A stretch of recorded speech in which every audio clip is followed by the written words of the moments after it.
Football ইতিহাসের সর্বকালের সেরা 5 goalkeeper.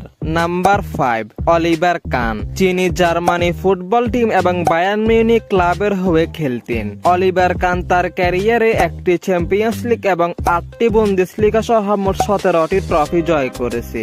Number 4, Manuel নয়ার।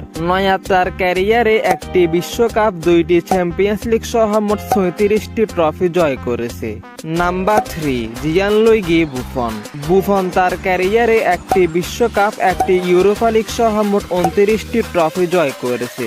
Number 2, আইকার ক্যাসিলাস। ক্যাসিলাস Spain football team এবং রিয়াল মাদ্রিদ ক্লাবের হয়ে খেলতেন। ক্যাসিলাস তার ক্যারিয়ারে একটি বিশ্বকাপ, 3টি চ্যাম্পিয়ন্স লিগ সহ মোট 18টি ট্রফি জয় করেছে।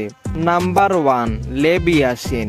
লেবি ইয়াসিন তার ক্যারিয়ারে মোট 10টি ট্রফি জয় করেছে এবং লেবি ইয়াসিন হচ্ছে ফুটবল ইতিহাসের একমাত্র গোলকিপার যিনি ব্যালন ডি'অর জয় করেছে।